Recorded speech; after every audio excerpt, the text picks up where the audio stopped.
2024, January is a wrap. This is the last day of the month and we are done.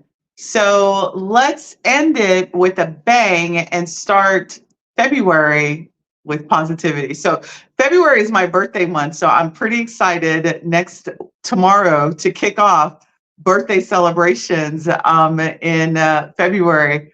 But I love ending the month with a kind of a wrap up of how things went and what did we accomplish. This week was Plan Your Vacation Day. So hopefully you all took advantage of that and use that in your marketing. So we're going to talk about today some tools and software as you wrap up the first month of the year that you could be considering to eliminate and make sure that you have the right tools and software in your business so that you can increase your sales and do what you love, which is get more people out of town. All right, so for those that don't know me, my name is Sunday Gardner. I come to you every week talking launching and operating a profitable and successful travel business.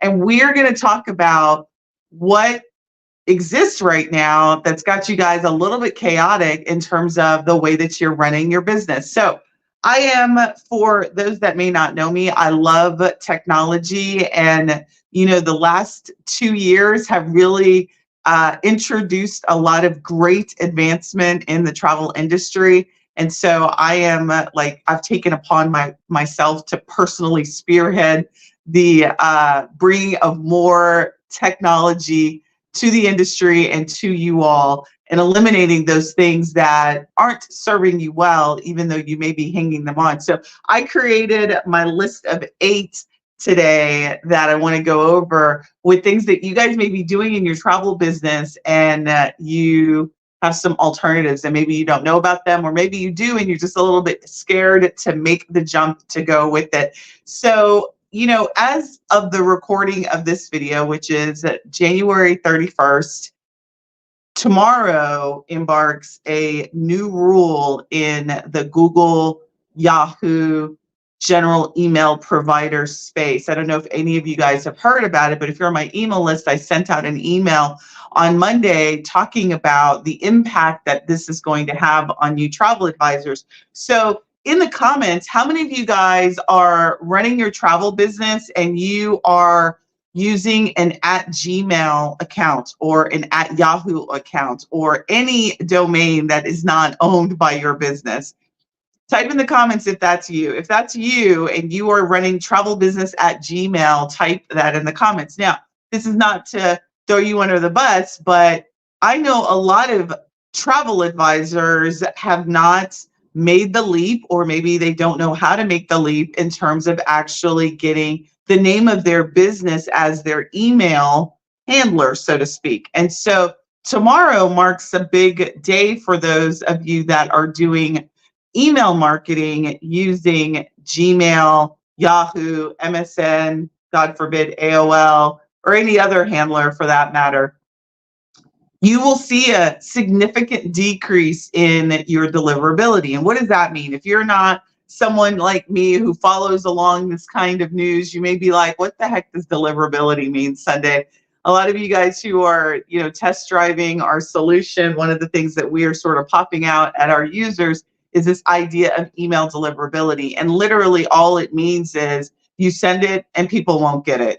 Like, that's it. It literally means what it says. Like, you send an email and people will not receive it. So there's a little bit of reprieve for you if you are sending email and you're sending under 500 email. You may not be impacted by that, but if your goal in 2024 is to grow your presence, grow your business, then sending out 500 emails should be commonplace. And if it's not, something that's commonplace for you, this is the goal that you should have in 2024, is because email marketing is a significant part of our business. Just this month, I think we've sent out 30,000 email. And this is a slow month for us. So, we literally have slowed down in terms of how much email we send out. And why do we send out so much emails? Because I have a lot to say and I want to stay connected to my user base. And we've got a lot of activities and we've got a lot of ways to stay connected. And if you're selling travel, that should be something of your goals. So my number one tool elimination for you all is, for those of you who are sending email out of a generic email address like Google, Yahoo, MSN, anybody other than yourbusinessname.com, you need to eliminate that in 2024, and you need to eliminate it fairly quickly if you believe that you'll be sending 500 or greater email, because effective tomorrow, the email providers will stop delivering your email. That's pretty serious stuff. So if you have an email marketing tool like ConvertKit, MailerChimp, Zaho Mail, whatever, all the different, I mean, there's a plethora, Constant Contact. For years we used Active Campaign. You should have gotten notification from your email providers letting you know that this new rule is going to take in effect. So again, literally what it means is you have trips and you have group trips and you are sending out email along with marketing. Your trips, your information is not going to be sent. Doesn't matter if it's connected to your email provider or not. You need to have a business domain. So 2024 is the year of like getting legitimate. Like if you are not a business that's operating and you're doing it, as completely cheaply as possible, you don't have a domain, you don't have an email address, you've got, free business phone, you're sending SMS free, like you're doing everything on the cheap. Don't get me wrong. I've been there, I've done it, so I get it. The point is that if you're really trying to get your business from a hobbyist to a serious business, it's time to make the leap towards the tools and the technology that's going to do that. Email is the number one communication tool that we use as travel advisors. And so you need your emails to get delivered to their clients. So number one tool to get rid of is generic email addresses. Like I should start to see a significant decline in you all using your travelbusiness@gmail.com, your travelbusiness@yahoo.com. All right, it needs to be your travel business or your name at yourtravelbusiness.com. So hopefully everybody gets that. But number one on the list is getting rid of and eliminating generic business email addresses. It's not even really a business email address. It's really just you're trying to use, like I see so much, like I'll see, the full name of your business at Gmail, like people will give me their email addresses. So I see a lot of that. So instead of doing that, what I recommend is that you go and get yourself a domain immediately, and you get email associated with said domain. This is something that we help our clients with, and we also help host their dedicated email on that. That's a lot of mumbo jumbo, really, to tell you, stop using Gmail. Stop using Gmail as your handler. Now, don't get me wrong. You can go and get a domain from Google, and you can use Business Workspace and actually get a business domain and do that. That's okay. But stop using @Gmail, at anything other than your business name. That's number one. Number two thing to get rid of in 2024 is paying for email by contact. I envision as more people get savvy that you'll stop doing this. And what does this mean? And this is really a money situation, not so much a sales, like increasing your sales, but from a money perspective, right now, most of the email marketing tools out there charge you by the number of email contacts that you have. And so, when money's tight, you start dumping contacts, or worse yet, I know some travel advisors that don't even have their own email list. They are outsourcing it out to have somebody else send emails on their behalf. And that in 2024, as an online travel business, should not be what you are doing. If you want to increase your sales, you need to own your contacts. You need not buy contacts. You need to own your contacts, and you need to develop relationships with them. You're going to hear me in the next 3 to 4 weeks really talk a lot about ways to communicate with your clients, email being one of that, texting be another, chat, all the different chat messenger abilities is another way. Communication is key in this business, in multiple channels, multiple ways that your clients are available to you. So you really, when it comes to emails, people are like, well, I don't do email well. I don't want to really have an email list, but that's where the money's at. Like that's where your money is at. If you spend money and time and effort growing an email list and keeping engaged with that, you will always have a community of people to drop your trips to. So when you decide to go to Bali, you have a list to drop it to. When you decide to go to Aruba to that new trip, or you decide to market a new itinerary that you've just designed and you want to promote, you have somebody to do that. So what I mean by number 2, email by contacts, 90% of the email marketing tools out there charge you per the number of contacts. So as you grow,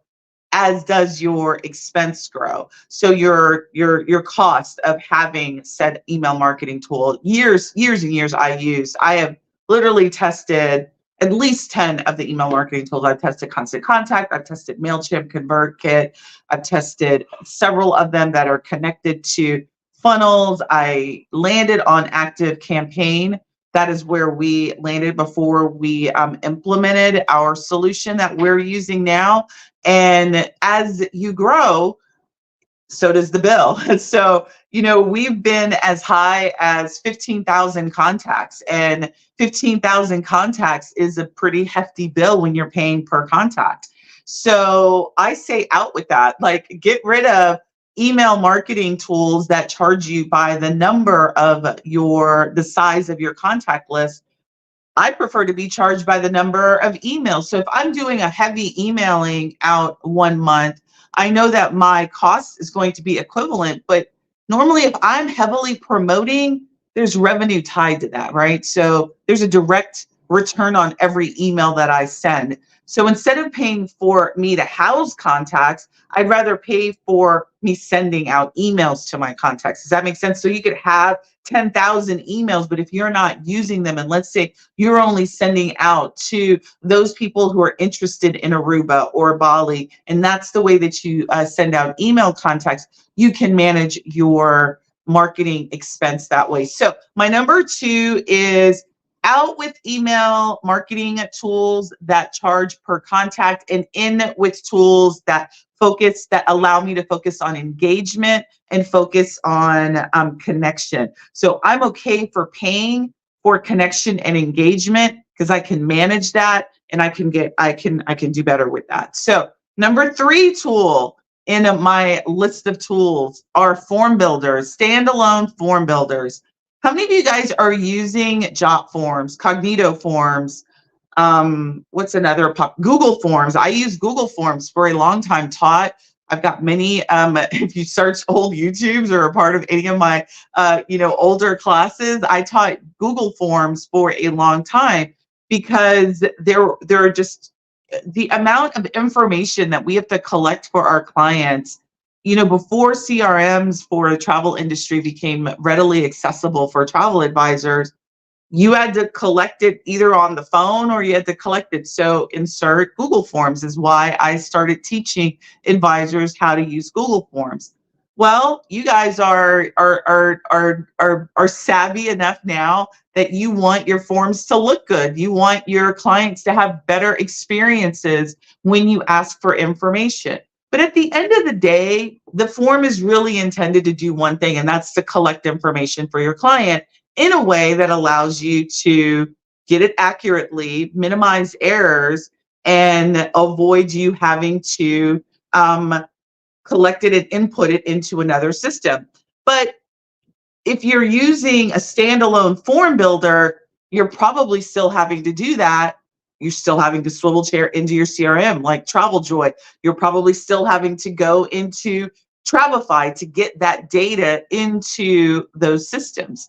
So my number 3 is eliminate form builders. Even though you like them because they're sexy, then the alternative is to implement a form generator or a tool that's integrated with your data, that's already there with your data. I literally am working on, I just released to inside of the group a workshop that we're doing next Monday called client booking management, improving your booking efficiency and your client engagement. And, as a part of that workshop that I'm preparing for, inside of TravelPro Suite, I have been working on those workflows and working on automation associated with the client booking management.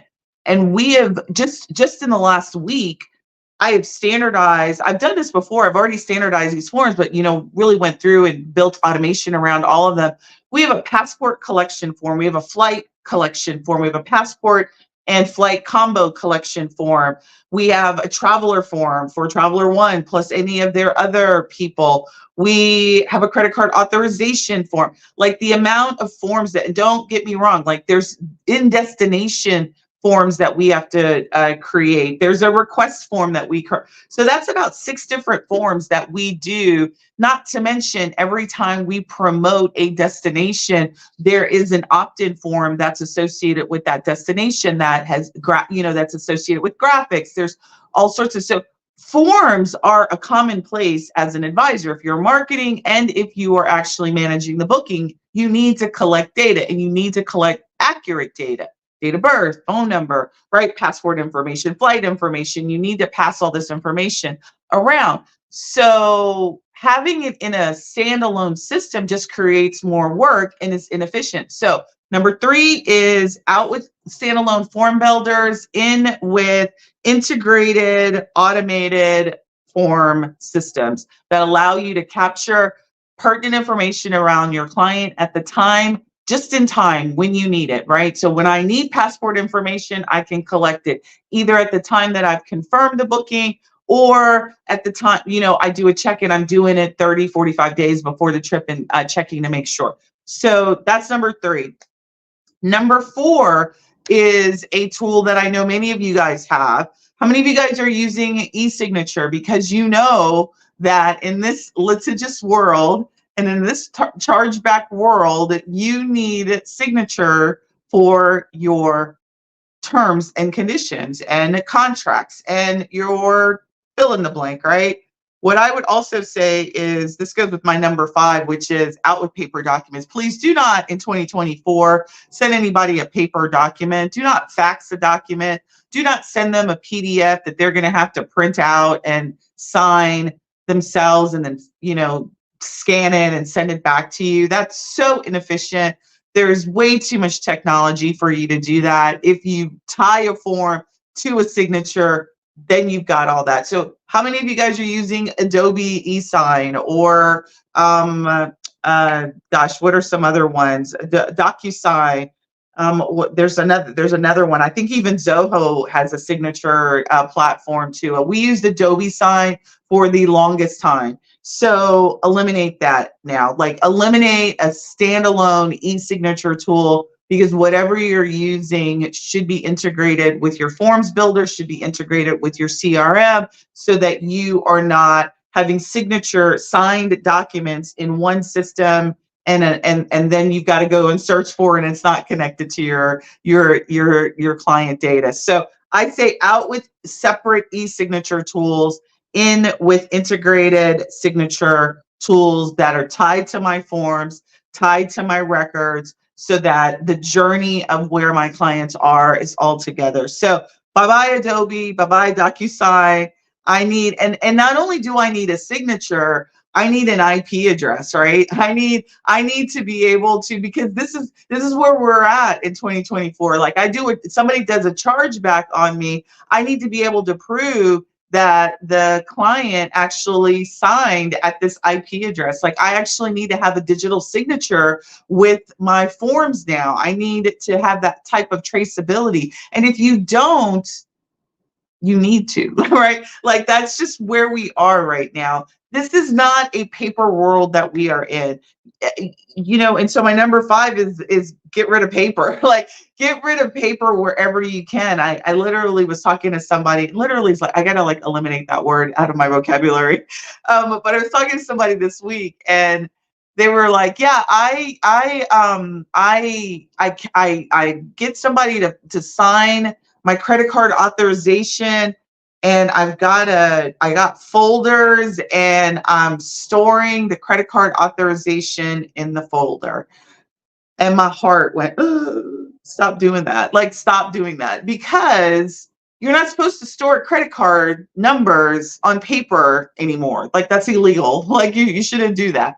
So for us, and the amount of proprietary sensitive data that we have, you should not store paper. Like, I think you should shred it immediately. If you do have it, like, you need to destroy it immediately, and you need to have electronic and safe, secure ways to capture critical client data. And you are a steward of your client's data, so you need to have secure ways to store your client's data. So that's my number 4 and 5. Get rid of e-signature. Number 5 is get rid of paper and substitute paper for electronic delivery and storage, secure electronic delivery and storage of critical documents of your clients. So their personal information needs to be secure. The credit card information, there is an entire legal way that we are supposed to store credit card information. There are rules around how long you're supposed to keep that information.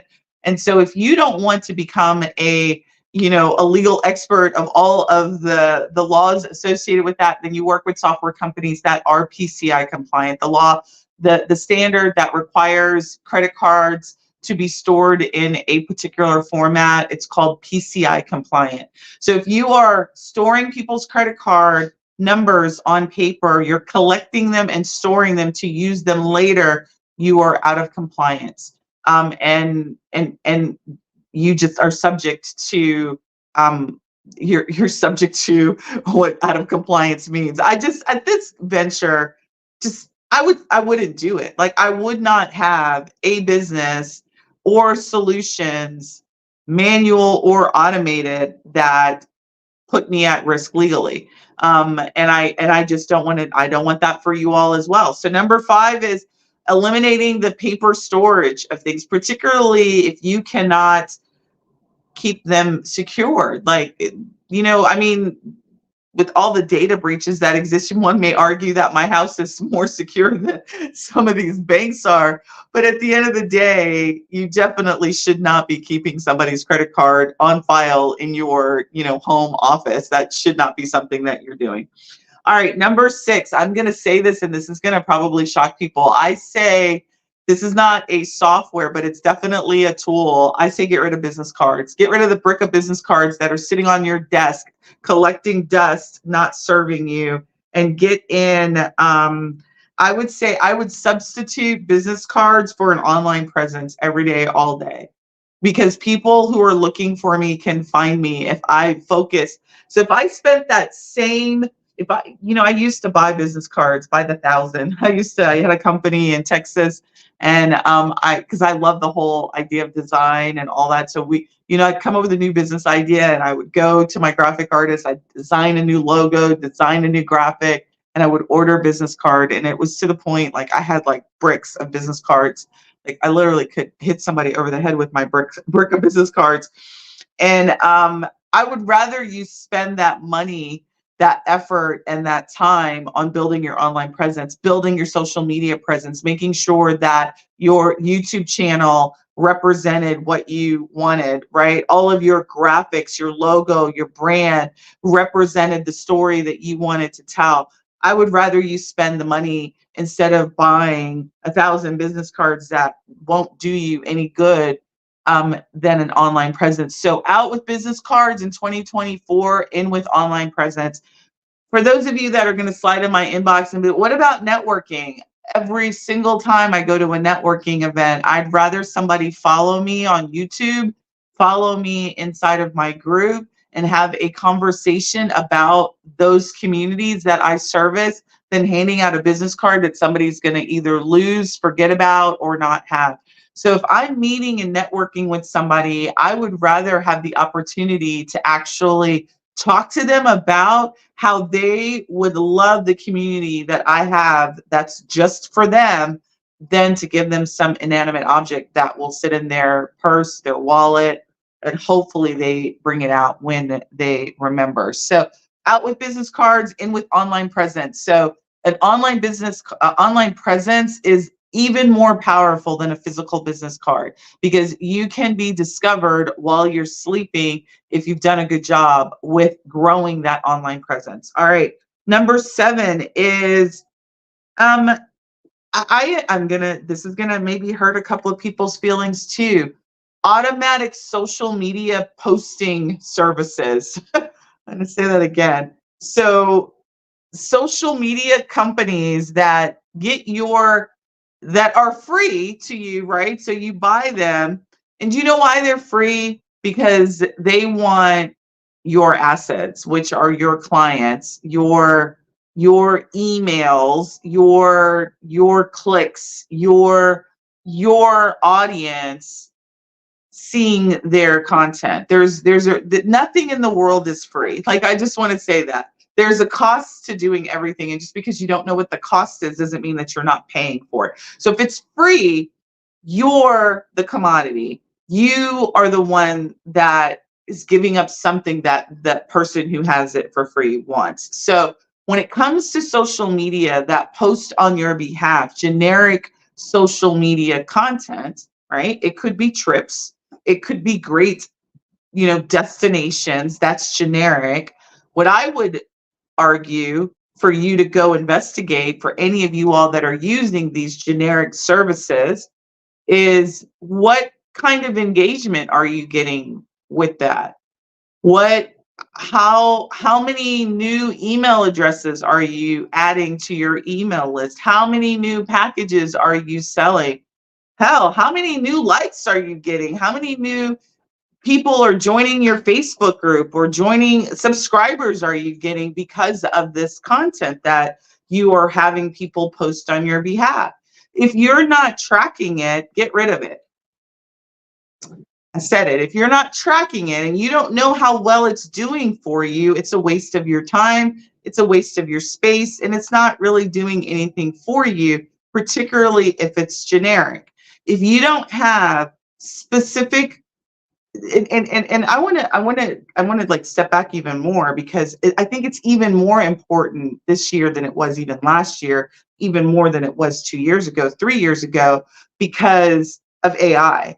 With the ability to personalize content for your client base and who you want to help get out of town, generic is like, it's just gross now. Like, it's just bad now, because it's not speaking to anyone and it doesn't set you apart. So I should have probably led with that, because that's really my number one, is generic social media content that is just throwing up stuff that isn't connecting. That's just trips, doesn't speak to anybody in particular. It's beautiful pictures, but who cares? I mean, I'm going to be brutally honest. It doesn't matter that you are posting these beautiful pictures out randomly, like, because that's what it feels like, that's what it looks like, and people see through that. We have a very smart, like, this is not 20, 2001,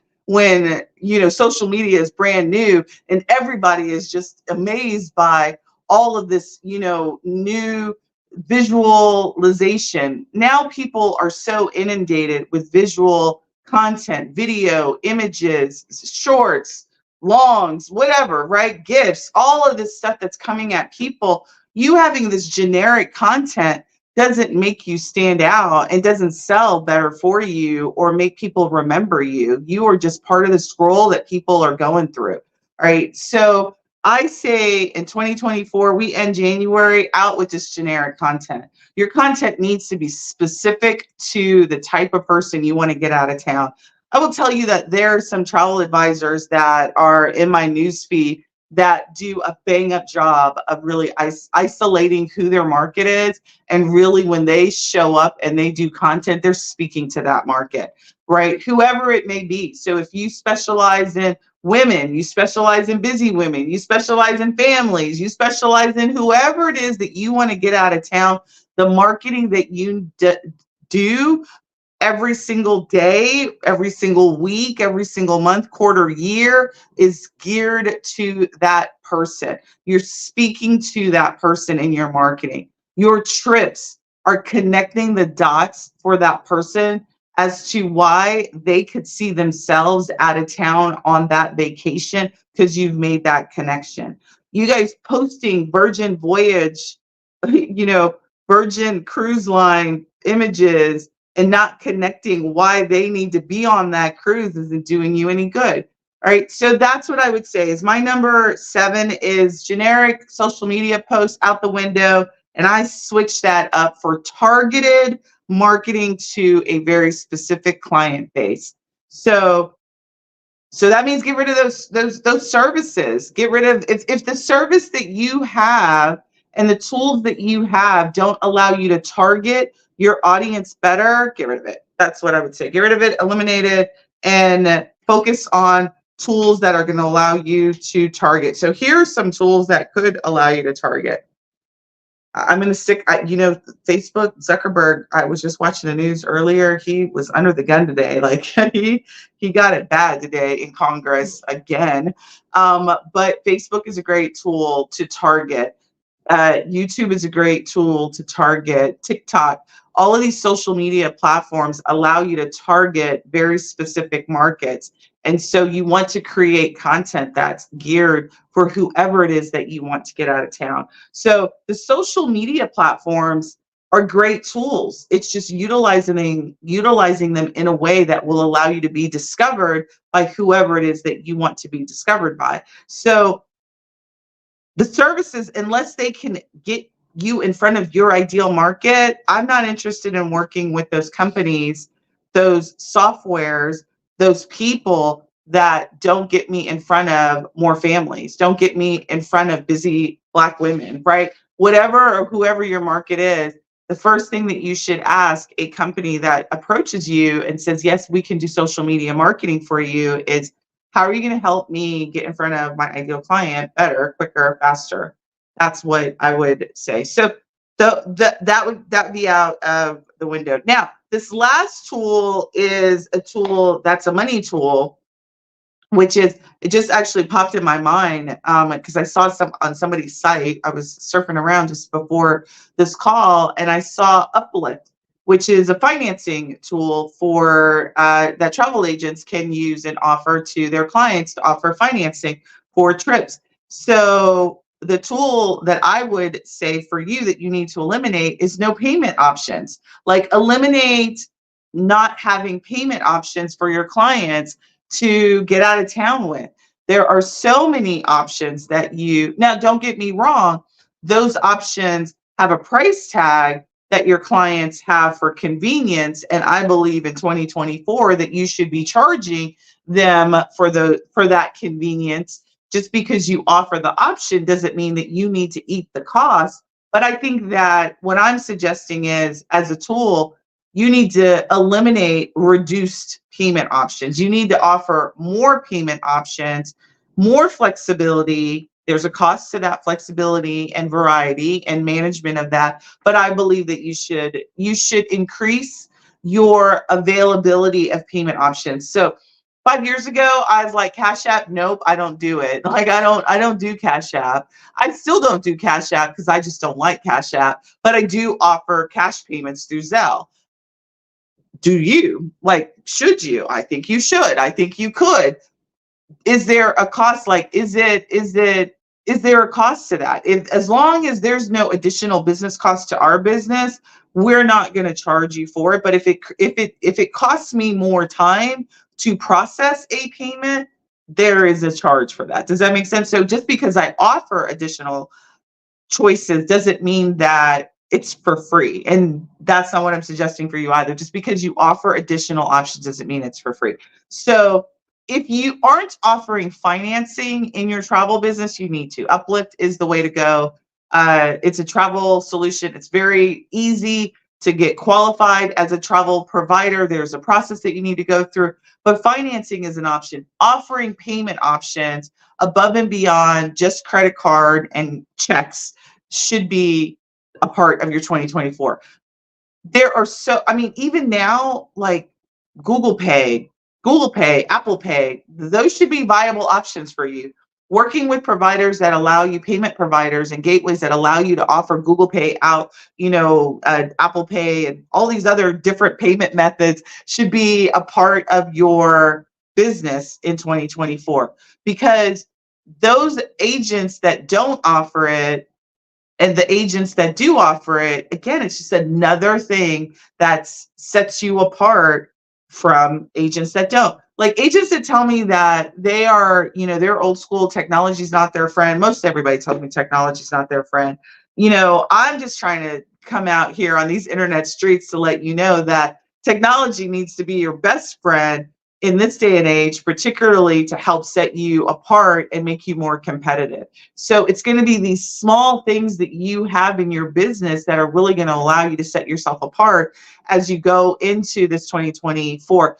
Because when I come at you next quarter talking about tools, I'm going to be talking about AI tools. I'm going to be talking about chatbots. I'm going to be talking about these innovative tools that need to be a part of your arsenal, because the things that I'm talking about at the end of the first month of the year are things that we should have gotten rid of long ago, and you should be adopting these because they're definitely not new ways, right? Having multiple payment options, adopting some sort of cash, like physical cash movement option needs to be viable. There's so many options now available in the marketplace, and you need to be adopting those things.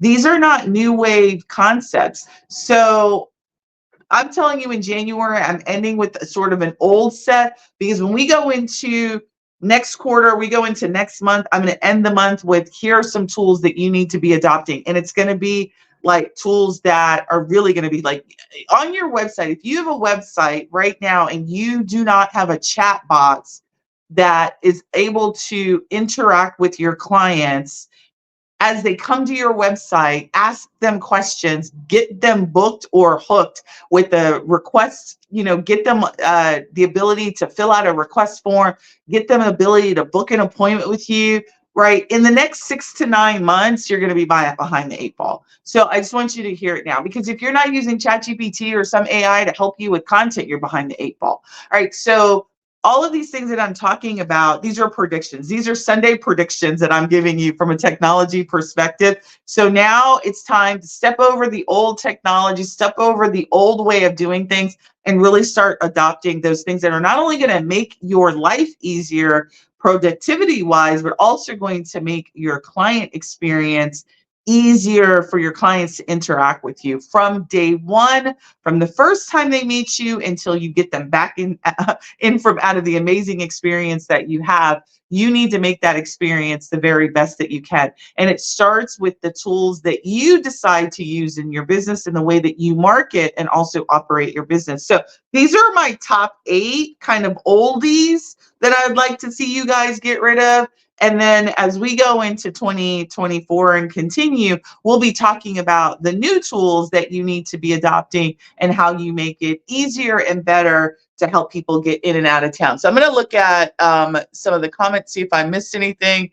But listen, we are digital businesses, and as such, you gotta start using what century are we in? What are we, 23rd century? Like, what century? Is this the 21st century still? I don't know what century we are in.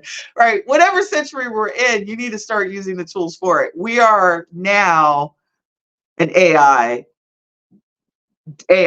time world. Like, I don't even know the appropriate, like, this is an AI world, and you need to be leveraging AI. I literally just had a conversation. I got to get rid of that word literally. I need to like have a quarter or something, because that's like my new word. Like is my other word. So I just met with Cast Magic. I mentioned you guys to Cast Magic a couple of I think at the end of last month, and I told you that it's one of the tools that we use to repurpose content.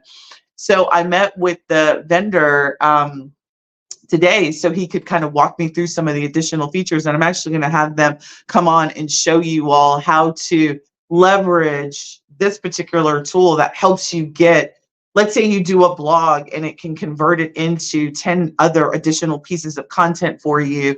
And then, that's work that you don't have to do.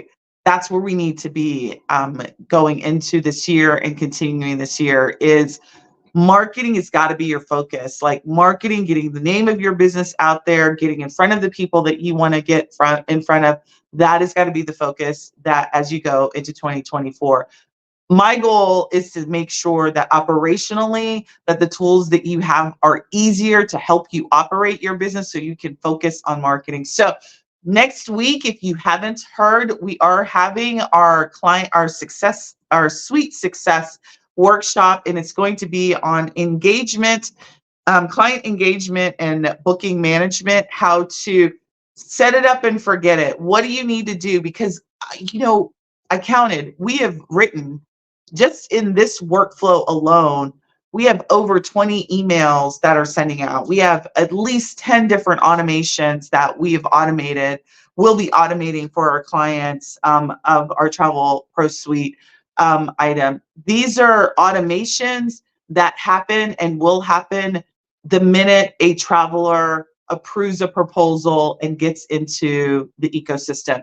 And it's like, you got a few things that you got to keep on track of. Once you put in that data, the automation is going to kick off. And so, like, I want you guys to not have to worry about that part of the business, right? Once you get somebody giving you money, right, approving the proposal, you need to be able to quickly get them into your communication process and be done with it so you can be working with the next client, right? Working with your suppliers and making sure that the experience that your clients are going to go on are great and it's going to work the way that you had designed it, right? That should be our focus. Like, we shouldn't be focused on, like, how do I build a new form because I need to get new leads for this new trip I'm doing. Like, that should not be something that you're focused on.